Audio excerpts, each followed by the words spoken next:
We will be studying in this presentation the second type of masonry problems. There are three types of masonry problems. One, wall stress calculations that were studied in the module before this one. And in module 4, we will include only wall thickness calculation and shear wall spacing and thickness. The tables presented here are from the textbook, where you need to read carefully from page 39, from chapters 39 to 41 to understand the material. The problems are based in the chapter 41. There are more type of problems in chapter 41, but you will be studying only the problems that I present in this particular slideshow. You will have a copy of the necessary tables in each test question. You will need to memorize the formulas. You will have a list with all of them in the textbook there are, but also in the test. We already studied the first type of table, the one that speaks about this compressive stress that is allowed depending the type of material. Well, in order to get the value of the stress that is allowed, we just need to choose the type of material or wall, the PSI of the units of that particular wall, and finally the type of mortar. It's not complicated at all. A second table speaks about the wall lateral support requirement. What that means, depending the type of construction, you will have a minimum proportion between the length that a wall can have and the thickness. If the length is too big, the thickness needs to be bigger. If the height is short, you will be able to have a smaller thickness. We need to comply at least these values for one of the elements or the length of the height, not for both of them. Well, you can look here a particular section. Well, the length of that wall of this little project will depend of the height, and the height will depend of the length. The third table is related with shear wall spacing requirements. Well, in this table, we have several types floor of roof construction and the maximum radius of shear wall spacing and the wall length. You may ask, why we speak about precast concrete, cast in place concrete, metal, wood, when these walls are made out of masonry units? The reason is that we are looking here what is in the top of the wall.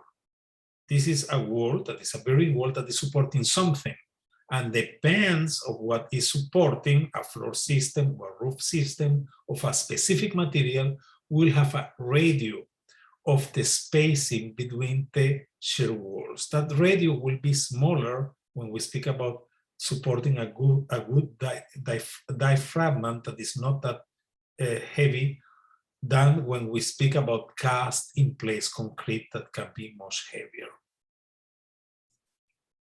In few words, we have a wall. Here the wall, look at the arrow, is the white one, is the wall that we want to build and will have a specific length. The length of this wall will depend on how many shear walls are supporting that wall. Remember that the wall can have a specific height and can have a specific length, and we can make that height and that length bigger depending on the number of shear walls that we have and the separation of those shear walls. Finally, we have a table that is 41.4, that is the maximum unbalanced field for various wall thickness. These walls tell us what is the nominal thickness that can have a wall. Speak about also the balance. We will not be doing problems about balance, but the thickness is important because we are using some methods of calculation that are empirical. And those methods tell us what is the minimum nominal thickness that a wall can have. And we have some formulas. The formulas are very simple. You don't need to learn them, but we already looked some of them, like if Fm is equal to P divided by A, and the wall thickness is the weight that that wall is supporting, the load P divided by Fm. This Fm is everything that is related with the maximum load that is allowed to be supported by the wall. Well, we already did the problems 1A, 1B, and 1C in the module before this one. And now we'll be doing wall thickness calculations. And in order to do this, we have two types of problems, 2A and 2B. They are the same. I will just change the data. In problem 2A, that is similar to the 41.2 of the textbook, we have a foundation wall that is supported on a concrete footing. It is not important what is supporting. The important is that this wall is 8 feet high and carry a load of 2,000 PLF, pounds per linear foot. It's also built using 8,000 PSI solid ground units with an end mortar. Well, we can identify what is the maximum value of stress that this wall can support in the table. And our question is how thick this wall should be. This problem has three parts. Why? Because we need to calculate three types of thickness. First, the thickness depending on the wall lateral support. That is a requirement. How high can be this wall or how long this wall can be according with the lateral support. We don't have information about the length, but we have information about the height.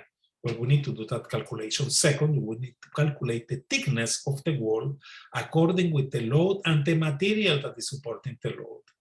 And finally, we will compare those two values with the last one, that is the value that the table tells us that is the minimum thickness of a wall. Something similar happens when you are calculating concrete that you will be doing in structures 3.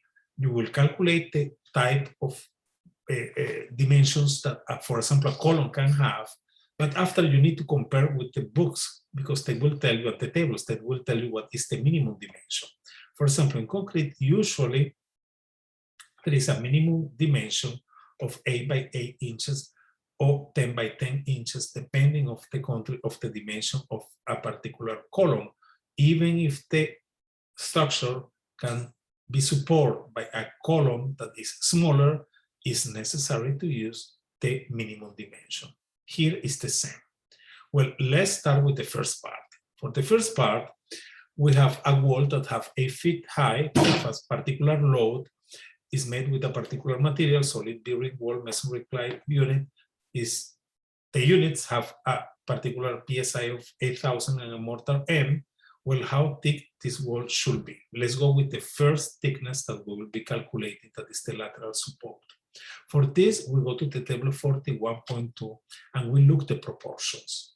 The proportions here is the following. The L divided by T, I mean the length divided by the thickness, need to have the value of the table that is here presented. The value will depend on the type of wall. Also, the height of the wall divided by the thickness should comply with this value. Our particular wall is a wall that is made out of solid bearing wall masonry clay bricks. Well, that means that it's a solid or grouted unit. And the value, the minimum value is 20.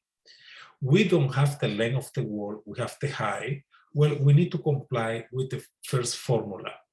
The second formula, sorry, height divided by T equal to 20.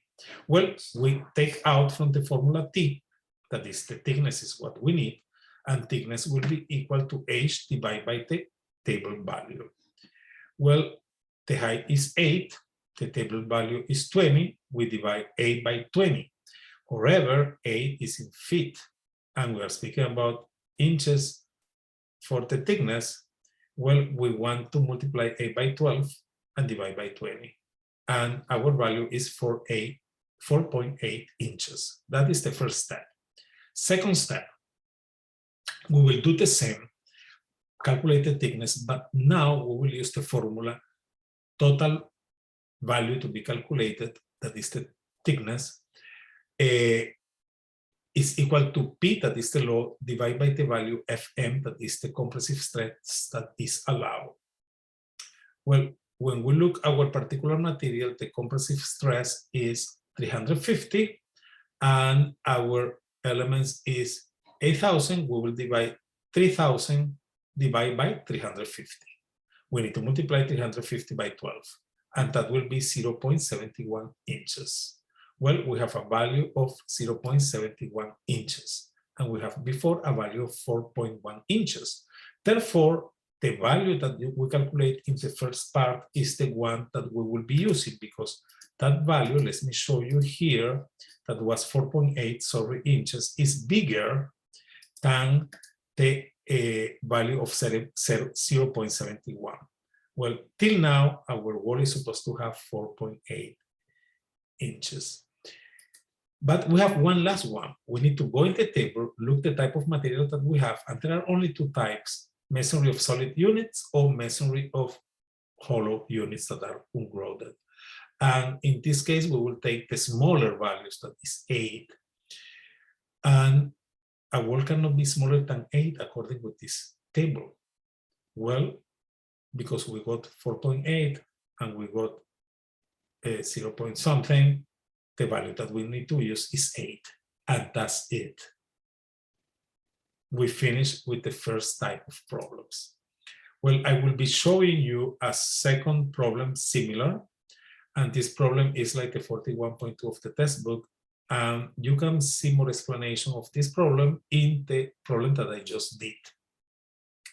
This is a foundation wall that is supported by a concrete footing, is 5 feet high, carry a load of 950, and is built using 8,000 psi hollow units.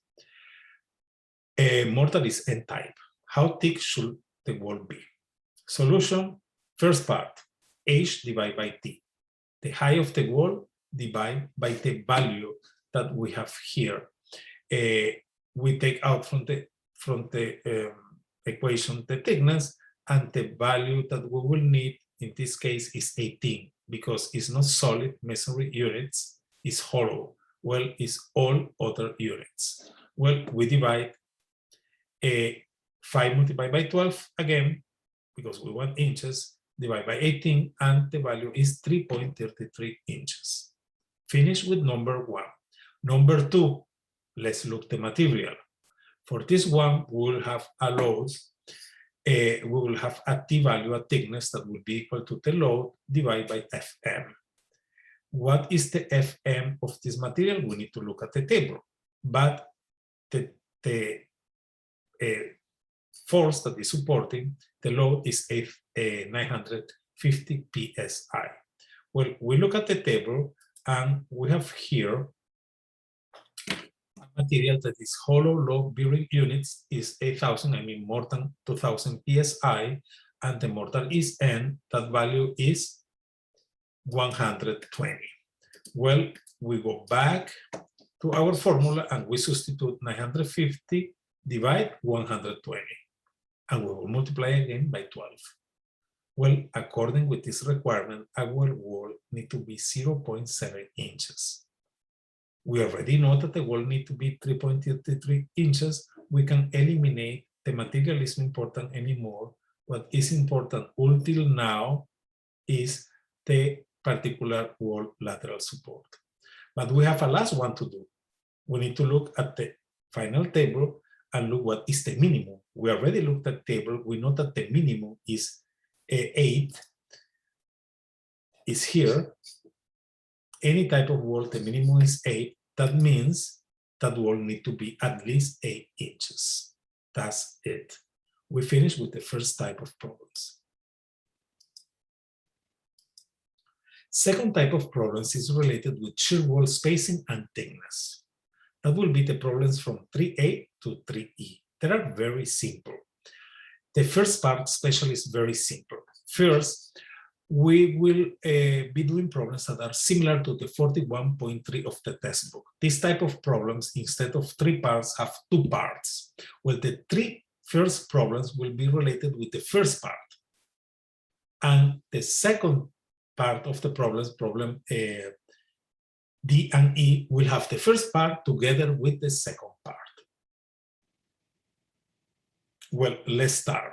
This is a 12-inch hollow load-bearing unit wall that supports a precast concrete system. It's very important what system is supporting, because that will be the value that we need to take from the table 41.3.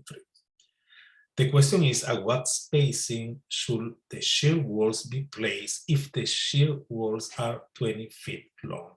The longest are the shear walls, the better they will be supporting the main wall, because they have a fixed dimension. We need to look how much should be the spacing. Well, according with the table, if we have a cast in place concrete over there, a proportion will be, let me move this one, I'm sorry. It's not cast in place, it's precast. The proportion is 4:1. Well, we just need to multiply 4 by 20, and that will tell you the spacing that we need to have, that is 80. Remember, it's 4:1, not 5:1. How about this fact that the wall was 12, using 12-inch hollow units and so on? That will be something that we'll be using for the next question that I am not answering in this particular problem, because I want to make sure that we understand the first part. Second, we have also, again, a force of 12-inch hollow load-bearing walls is 20 feet high and support a metal deck. The question is, at what spacing should be the shear wall if the shear walls are 20 feet long? Same question. Well, we are speaking about metal deck. Looking at the table, the proportion is 3 multiplied by 1. That is the spacing. Well, the spacing will be 3 multiplied by the dimension of the shear wall, that is 20. 3 multiplied by 20 is 60. Attention, this wall have 20 feet high. It's no matter how tall this wall is for this particular part of the problem. No matter. The important is that we have a particular dimension of length of the shear walls. Next problem. Problem 3C. Here we have two different possibilities. We will be calculating the particular load that this wall is supporting, I mean the spacing that is supporting, but we'll also be calculating the load-bearing capacity of the wall. Well, the wall is 12 inches, hollow load-bearing units wall, 20 feet high, it's more important the high, support a cast-in-place concrete system, and this cast-in-place concrete system has 50 feet long. Well, we just look in the table, the proportion is 5:1, we multiply 50 by 5, and it's 250. That is the particular spacing of the shear walls. Second question, what is the load-bearing capacity of this wall if it is built with a specific type of units? Well, we go to the table and our new units are 3000 psi of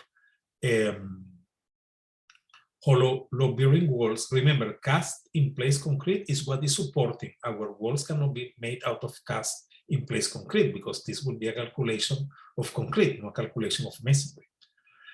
Well, we look our hollow load-bearing units, we choose more than 2000, that is 3000, and we choose the type of mortar. Let me go back, and we arrive to 140. That is the stress that that wall support. Well, the rest is very simple. We will multiply 140 by the thickness of the wall. But that wall, a part of a thickness, has an area. Well, we want to know what happens with area. We want to know the value for linear feet, like happens before. Well, we multiply 11.625, that is the thickness of the wall, by 12. And that is multiplied by 140. And that gives us the load-bearing capacity of that wall. The load-bearing capacity is measured of pounds per linear feet. Well, we know the weight, we know that the allowed stress is 140, we know that it's 140 for every psi. Well, we need to multiply by the area, and area is thickness multiplied by length, and then we will have a linear feet. Not 1 feet, but a linear one. Problem 3D is very similar. Data change, but it's very similar. Well, this wall is 12 inches, have 20 feet high, support a precast concrete system. And for a precast concrete system, the value in the table, I will not go back, but the value in the table is 4 to 1. We need to know what is the shear walls spacing or separation when they are 23 feet long. And also what is the load bearing capacity of the wall if it is made with 3000 PSI units and as mortar. Well, the solution, the spacing is very simple. We multiply 23, that is the length of the wall, by 4. Attention, do not multiply the height of the wall. It's always the length.